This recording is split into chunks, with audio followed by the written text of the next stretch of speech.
Saya Shioni, saya adalah seorang kanker survivor.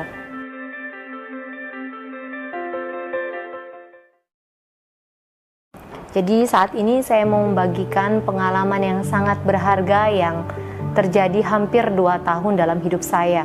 Saya tervonis sebagai kanker payudara stadium 2A dengan benjolan ukuran 2,10.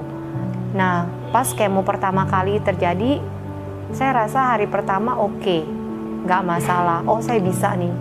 Ternyata efeknya terjadi ketika hari kedua, di mana hari kedua itu sungguh serangan sangat dahsyat dari efek kemoterapi. Saya mengalami mual yang luar biasa, lalu saya mengalami vertigo, saya mengalami seperti sakit mah, nyeri lambung yang luar biasa dahsyatnya. Hari demi hari seperti itu, nggak berkurang sama sekali rasa sakit itu. 2 minggu setelah kemoterapi, rambut saya mulai rontok. Di situ saya benar-benar down dan frustasi. Lalu saya jalanin kemoterapi yang kedua, 3 minggu kemudian. Dan kayaknya rasanya mau mati. Kayaknya saya nggak punya harapan. Saya harus siapin, harus prepare suami dan anak saya. Yang terpikir saat itu ada saya ajak suami saya ngobrol, saya bilang gini, "Pah, kayaknya saya nggak sanggup nih. Kayak begini terus, karena mual luar biasa, nggak bisa ngapa-ngapain, nggak berdaya, udah bener-bener kayak orang mau mati." Saya bilang, saya titip pesan sama kamu 2 hal. Yang pertama, silakan kamu cari istri lagi, saya bilang. Karena ini demi kebaikan kamu dan anak-anak. Saya bilang, karena saya pikir saya mungkin nggak bisa jadi istri kamu untuk menemani kamu sepanjang hidup kamu. Karena saat itu kepikiran hanya ya mati lah pasti. Saya bilang begitu, dan suami saya hanya diem. Saya bilang, cari istri. Saya bilang, nggak perlu cari istri yang sayang anak. Yang penting sayang kamu. Kalau sayang kamu berarti dia akan sayang anak-anak. Lalu yang kedua, saya bilang yang terakhir, saya mau ketika saya nanti meninggal, di rumah duka itu tidak boleh ada kesedihan. Yang ada adalah sukacita. Saya bilang, saya nggak mau rumah duka saya orang datang dengan nangis-nangis. Saya nggak mau. Saya mau mereka datang, tulis kata-kata yang menyenangkan, kata-kata yang membahagiakan tentang saya. Dan saat itu suami saya hanya bilang, ya sudah, yang penting sekarang jalani aja step by step. Kita nggak tahu ke depannya. Rencana Tuhan mungkin ya, Tuhan tiba-tiba kirim upline saya. Lalu upline saya bilang, oh iya, tahu nggak, kita punya produk namanya Bioglass, itu bagus loh. Dia bilang bisa bantu mungkin mengurangi efek kemo kamu, sampai mengurangi ukuran benjol payudara kamu. Saya bilang, nggak percaya gitu loh. Apalagi dia kirim foto cuma seperti ini, lempengan ini gitu. Ini kan seperti gelas. Saya bilang, nggak mungkin gitu. Lalu saya tanya suami, ya udahlah, apa salahnya kita coba begitu. Saya coba pakai ini, saya cuma alirkan di air, jadi saya rendam aja. Saya nggak suling karena saya udah nggak sanggup lah. Saya pikir udah rendam aja yang gampang di satu pitcher. Saya minum, lalu satu Bioglassnya saya cuma tempel. Jadi sebelah sini saya hanya tempel begini aja. Pokoknya begitu nggak enak saya tempel. Kadang sampai saya bawa tidur. Ketika kemo ketiga itu bener-bener dia USG sampai bilang, loh ibu benjolannya kemana? Kok saya pegang di raba-raba nggak ada? Waduh, saya bilang saya nggak tahu. Soalnya biasanya kalau obat kemoterapi itu ngilanginnya bertahap, dia nggak langsung hilang. Jadi begitu kemo ketiga, saya lewatin efek sampingnya itu dengan enak banget. Maksudnya tetap mual, tetap sakit, nyeri lambung tetap, tapi nggak sedahsyat kemo 1 dan kemo 2. Radiasi 1, 2, 3 sampai terakhir radiasi 25, saya nggak ada rasa apa-apa loh, nggak punya efek samping sedikit pun. Habis itu saya cuma mengalami hitam, tapi kulit saya juga nggak terkelupas, saya juga nggak tahu gitu ya. Karena teman-teman yang radiasi 15 kali udah terkelupas dan rasa perih, saya enggak tuh. Saya cuma pakai Bioglass. Halo, salam MCI. Assalamualaikum, aku Adinda Farani. Baru gabung di MCI karena kegunaannya sebenarnya, bukan karena bisnis awalnya. Jadi aku tuh punya penyakit sinus akut. Sinusnya kering sehingga nggak bisa keluar.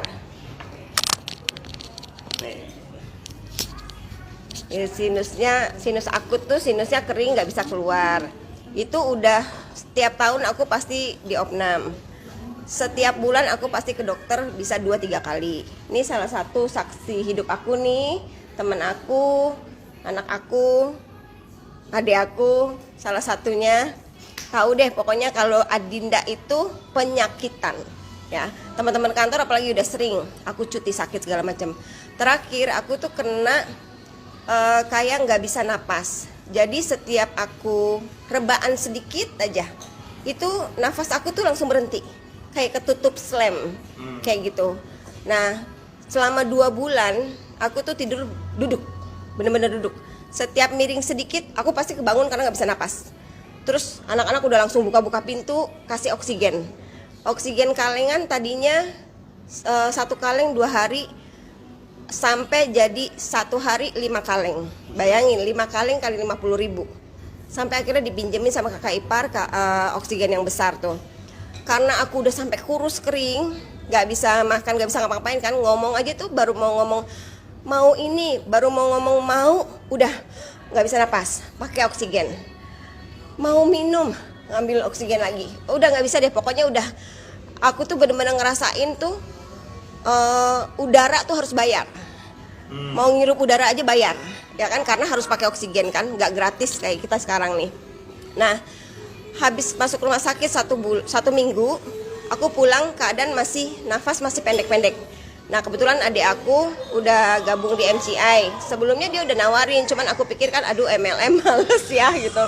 Terus tapi karena dia ngeliat aku sakit kayak gitu, coba deh ikhtiar nih, dikasih pinjam bioglas yang gede ya, sama senternya ya. Nah, adik aku cuma bilang, coba kamu ikhtiar kayak senterin ya setiap hari. Kalau malam pakai senternya, kalau siang lebih baik pakai sinar matahari. Nah, aku laksanain tuh. Jadi kalau pagi-pagi aku senter di matahari langsung, dada aku buka nih baju sedikit, punggung aku senterin sama matahari. Malamnya aku pakai senternya. Alhamdulillah itu nggak pakai lama ya, cuman 2-3 hari aku tuh udah nggak pakai oksigen lagi di rumah. Alhamdulillah, terus nafas juga udah enak. Nah, karena aku udah ngerasain manfaatnya, akhirnya aku bilang dong sama adekku, aku mau dong ada apa aja sih. Akhirnya aku mulai tuh beli paket ya, yang ada kalungnya. Kebetulan waktu itu apa sih LSWK ya, yang sel itu, yang dipakai Asanti. Nah itu aku pakai sekalian, aku sama botol minumnya juga. Karena aku udah pakai, teman-teman aku sama keluarga kan ngeliat tuh perubahan kan. Oh iya nih, tumben nih bulan ini nggak masuk rumah sakit. Tumben nih bulan ini nggak ke dokter gitu. Tumben nih nggak ganggu orang tidur kan, biasanya aku nggak bisa bangun. Cepet oksigen, pasti begitu. Kayak begitu sampai ngerasain tuh kayak gitu, bener-bener sengsara banget deh. Aku tuh udah sampai kayak hopeless, ya Allah, masa sih umur cuma segini gitu, anak-anak masih butuh orang tua kan, aku juga masih kerja gitu. Ya semenjak pakai MCI ini alhamdulillah aku bener-bener Allah kasih petunjuk, aku dikasih ikhtiar lewat MCI, Allah kasih kesembuhan. Ya makanya sekarang aku tuh share ke teman-teman, ke orang-orang tuh bukan apa-apa ya, karena aku ngerasain pernah sakit. Ayo coba gitu loh. Coba dulu, jangan langsung underestimate. Kita harus yakin, siapa Allah kan menilai ikhtiar kita. Kalau kita ikhtiarnya kenceng, ya Allah kasih kesembuhan, insya Allah. Nah kebetulan saya dikasih kesembuhannya lewat MCI, alhamdulillah. Kamu kan minum susu, harga susu 75, 15 hari makannya, habis susu badan pegal-pegal. Oh, setiap kali susu habis badan pegal-pegal ya? Lagi, nggak kuat pakai motor. Ya so kami kan pakai motor, pergi rumah sakit umum, mandi mayat. Tugas neneknya nggak tahu maghrib, nggak tahu tengah malam, pokok pagi siang kapan ditelepon berangkat ke motor. Kalau siang, tahu-tahu kami tidak ada duit lagi beli apa? Beli susu lah 85.000 satu kotak, 2,5 kilo. Tidak cukup habis 15 hari. Cuman 10 hari lagi. Tak kuat beli susu. Ada yang ngomong beli biogelas nih. Sempat kuling naik pakai jerigen, pakai motor jadi bawa. Oh, bawa jerigen buat jerigen 5 liter sini, 5 liter sini. Kadang belakang taruh bawa motor depan sampai 3 kali 12 liter, badan terasa enak. Mana ngambil duit ya? Harganya 2 juta. Kami tak ada duit, kami orang nak punya. Minta semua anak dan mau ngasih. Untuk aku mama duit 2 juta katanya. Banyaknya duit, kami tak ada duit katanya. Dapat lah semua nih, bilang lah, nih boleh cicil. Kaget lah siap semua, baru kami mau pulang. Mau nih ngasih.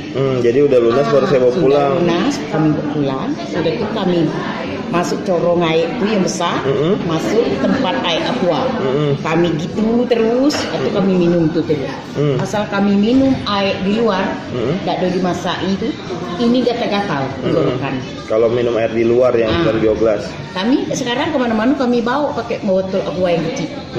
Minum air itu terus, air biogelas. Meja stick tuh kami capek badan itu, gosok cemini, aman cemini. Pokok semua badan. Cucu macam cucu juga biasa melompat terus tiap malam dipijit. Nah, sekarang digosok itu sekali semalam. Tak ada lagi pijit. Sekarang ibu udah nggak minum susu? Tak minum susu, tak suntik Norbion. Tadinya suka suntik Norbion ya ke puskesmas ya. Iya. Sekarang sudah? Tak lagi semua. Kemarin ada pilek kan? Biogelas tuh kami tempel sini, sekarang biostik tuh kami goreng-gores ke sini. Tahu-tahu hilang pilek. Makan pel 4 biji sekali makan, satu jebaliat tuh. Tahu-tahu udah mempan. Biogelas tuh kami tempel sini, muka kami ini biostik cekok. Oke. Itulah.